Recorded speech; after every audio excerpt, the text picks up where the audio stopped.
Welcome back, brothers and sisters. I am Braden. The gentleman opposite me is Tim, and this is The Second Legacy, and thank you for stopping by. Today, we are going to look into some congressional testimony from none other than the director of the FBI, Christopher Wray, and this is going to make your eyes explode out of your head if you have not seen it yet, because Thomas Massey reveals some pretty scary things about the state of our executive bureaucracies, but I don't want to give too much away. Before we get into that, make sure you hit that like button, subscribe to the channel, and turn the notification bell on. We would love to have you help the channel grow and spread freedom every single day, and we'd love and thank you for that consideration. But now, we're going to say a quick word from our sponsor, LAS Concealment, and then we're going to show you the crazy clips. And the content today is brought to you by LAS Concealment. And if you're in the market for a holster for your favorite freedom tool, LAS Concealment is worth a look. They have everything that you could imagine, all molded from Kydex to your said freedom tool. Everything is fit directly to that model for a superior comfort and safety. They have inside and outside the waistband options, multiple designs, all sorts of different colors, and they are tested by the world's most elite special forces. Make sure you check it out. There's a link in the description box below, and thank you so much to LAS Concealment for making this content possible. All right, Tim. We're back. We're focused. We're in. We're Thomas Massey. We're Congress. Christopher Wray, are you ready? Are you fully ready? Because this is exciting. Yes. I just wish Thomas Massey were my representative. Yeah, that was the least enthused. Yes, I'm excited ever. Okay, but you know what? That's okay. That's I was thinking about it. So I actually am I excited? No, I had a chance to meat Thomas Massey a little over a year ago. And I was really shocked and surprised. We were having lunch, and I was in D.C. with Frack talking about the brace thing and stuff like that, right? And of course. And it was really shocking sitting there talking to him and him saying, "Yeah, we watched a bunch of your videos, me and my family, during the lockdowns," and he was going over the stuff we had talked about in videos. And I'm sitting there thinking, here's an actual politician I admire, and he was watching our videos during the lockdowns. I was just thinking about that, and so I got distracted. I'm an old man. Anyway, go ahead. It's okay. No, I get it. I mean, I am excited. That's high praise. That's high praise because your quality content. I guess during a lockdown, people get desperate. But anyway, there's not much else to do except watch really bad gun channels. Really old. LG, we're going to make this happen. All right. Well, enough of the shenanigans and our banter. You know what? Let's jump right into it. Yes. Mr. Thomas Massey, clip number 1, Mr. Producer. George Hill, former FBI supervisory intelligence analyst in the Boston field office, told us that the Bank of America, with no legal process, gave to the FBI gun purchase records with no geographical boundaries for anybody that was a Bank of America customer. Is that true? Well, what I do know is that a number of business community partners all the time, including financial institutions, share information with us about possible criminal activity, and my understanding is that that's fully lawful in the. So what's more scary about that, Tim? Literally, you could go, we have so many options. Just in the first clip, we could go down the fact that banking institutions and other business partners routinely do this, and it is perfectly legal after all. Or the fact that he never knows anything. Have you noticed that? That the executive directors never know anything? It's odd. Well, I think it's something in the water at the FBI building. Yeah. Because Comey didn't know much either. So and Dettelbach didn't know anything about the ATF. Yeah. He's got to get back to you. He's got people. Yeah, he's got people. He doesn't know anything about weird. Guns. He just heads the organization that regulates guns. He doesn't know anything about them, but he's got people that does. Yeah, I mean that's just the state of our republic. So I mean, take a look at our politicians. We have a president that literally stood up in front of NATO yesterday and was talking about how we have to stop Ukraine's attack on Russia and the murdering of women and children in Russia, and then had to quickly correct himself. I mean, and then we have the cackle box that likes Venn diagrams. It's like the most powerful country in the world has some of the most moronic leadership sometimes. Oh, sometimes? Yeah, a lot of I mean, times. let's be honest. You're being generous. But well, it's not like we have a Fetterman running around or anything. That's true. At least no sitting senators from Pennsylvania can't. Anyway, so what's interesting about this, and this is what kills me, is you've got a sitting congressperson bringing up facts that are substantiated, by the way, from that Bank of America on a national scale shared all the gun owner purchase information with the FBI, and. Did this happen? I'm not exactly sure in that instance, but it does happen. But with this one, I don't really know. I'd have to check my sources, and I'm like, okay, can we just can we just focus back on the if you don't know, I don't care? Can we go to Yeah. the why is this happening? Holy crap! I know, and I love how he puts that qualifier in there at the end. It's like, yeah, well, sometimes people share information Sometimes with us about yeah. criminal activities. Buying a gun is a criminal activity, okay? And Yeah. to my knowledge, that's not illegal. They volunteered it. You know, that guy knocked off the bank and left the money in the backseat of my car. I didn't know where it came from. I just bought a Lamborghini. You know, it's like, Wasn't me. I know, But it's okay, Tim, because that was the first part of his answer. Because now, on the second part of his answer, I can't wait to show you this in side by side. Yeah. Mr. Producer, could you hit number 2 for me? Specific instance that you're asking about, my understanding is that that information was shared with field offices for information only, but then recalled to avoid even the appearance of any kind of overreach. But my understanding is that that's a fully lawful process. Was there a warrant involved?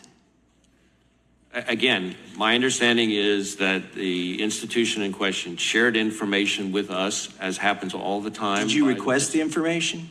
I can't speak to the specifics. Okay, well, we've got an email where it says the FBI did give the search queries to Bank of America, and Bank of America responded to the FBI and gave over this information without a search warrant. oof, that sounds like lying to Congress to me. That used to be against the law.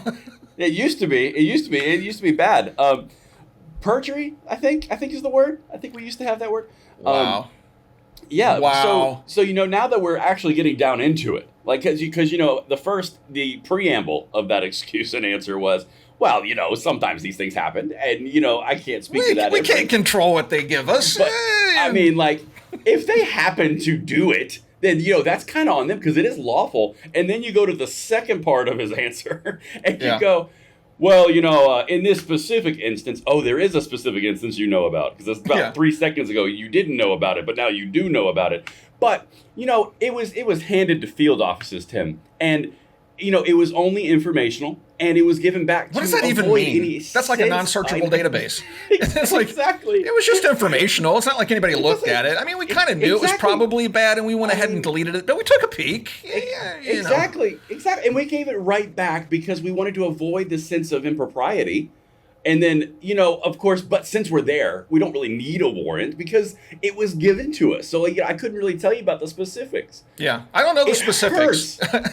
It's like he keeps every time Thomas Massey brings up something else, he's like, oh yeah, well, okay, there was that. I didn't know about that a second ago, but you kind of you triggered something in my memory. You jogged my memory. Yeah, it's like good grief. It's so bad. But Tim, though, at least they looked to avoid a sense of overreach and impropriety because that is important. I'm glad that they're sensitive to that, Yeah, exactly. Yeah. It maybe should have dawned on them when they were sending the search queries to the banks requesting the information without a warrant. Yeah. Maybe there should have been a sense of impropriety then. But they waited until that next part. Yeah, then they got the information. They took a look at it like, ooh, this is bad. And we're going to go ahead and delete that. But it was just for informational purposes. Like, we just want some information on these interesting? people. Yeah.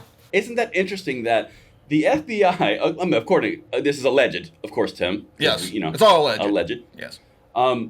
The FBI says, hey, Bank of America, if you happened to have information laying around like this that you happen to share with us unsolicited, that would be extremely helpful, and I appreciate it. I'll talk to you on Tuesday for coffee. Yeah. I'm going to give you a list of names. Could you just kind of run this quickly through your database?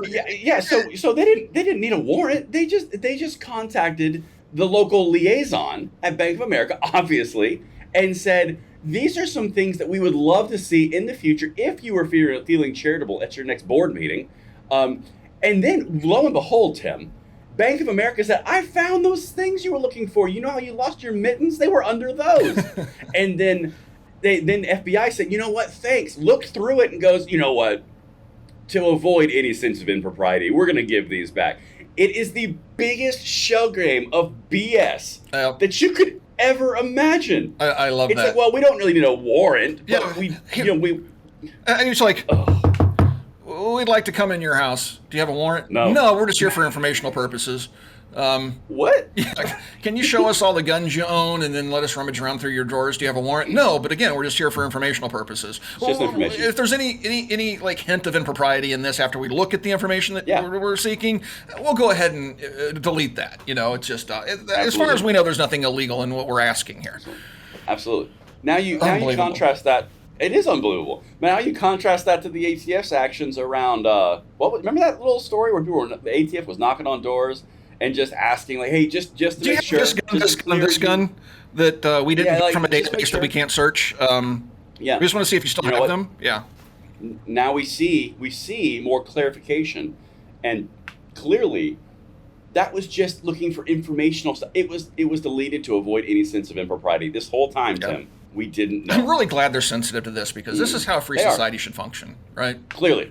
Self-regulating government organizations like that. Yeah, absolutely. Exactly. It's seamless. It's perfect. It's a perfect ecosystem. That's freedom in motion right there, folks. Freedom in motion. Beautiful. Yep. All right. Well, let's get to number 3 because Thomas Massey says what I want to say.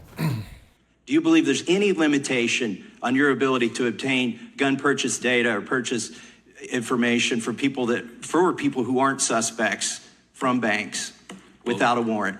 Well, now you're asking a legal question, which I would prefer to defer to the lawyers, since I'm not practicing as one right now, including the department. But what I will tell you is that my understanding is that the process by which we receive information from business community partners across a wide variety of industries, including financial institutions, sharing information with us about possible criminal activity is something that is fully lawful under current federal law. It may be lawful, but it's not constitutional. I yield back. Boom! Mic drop. Yeah. Mic drop. That's exactly correct. So some corrupt politicians got together with some executive bureaucracy leaders. We talked about some deep swamp executive people who stay there forever, and that's part of the apparatus of DC. We passed some laws and said this was perfectly legal. Now, of course, it does conflict with the Constitution, the supreme law of the land, but it's a law. So and note the corporate language here, Tim. Note our corporate business partners. This is corporate business partners in law enforcement. Yeah, you have to. Our corporate business partners, and we're just a corporation over here at the FBI, and we're just doing business. Keep it safe. Right? It's not like we're investigating people and throwing people in prison for decades. It's not what we do. We're just a regular old business, just a corporation over here. Correct. And you can share information with us. And if it's information then that we don't like or that may look like it's a hint of impropriety, we'll just go ahead and delete that. We'll send that right back. Yeah. So the thing that caught me on this part of the clip, obviously the last part is gold, the way Thomas Massey just slams it, because he does slam it. That part's solid. But the other part was the original question. Did you catch that, Tim? The question was literally, do you think there's a limit to what you can do without a warrant? And he goes, well, I'm not a lawyer. Yeah, I'm not practicing, at least right now.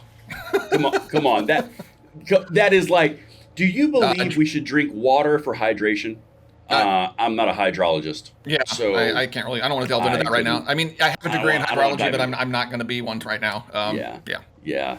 That's not how I'm acting. I'm not acting as a health coach right now. In that last clip, he brings up, it's not illegal again. And he brings up the fact that we just have people sharing information with us about possible criminal activities. When is buying a firearm a criminal activity? You're going out there collecting data on gun purchases, and you're telling me that every single one of them they sent to you was a potential criminal purchase? Baloney. Those are just simple transactions through a credit card.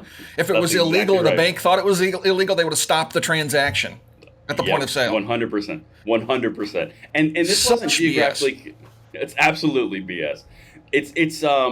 It wasn't even limited to the area of which they were concerned. It was actually all of them. Isn't that weird? How nationally? I mean, how many times has your credit card been shut down when they thought that something fraudulent was going on or whatever, and you got to call the bank and no, it's me. This is legit.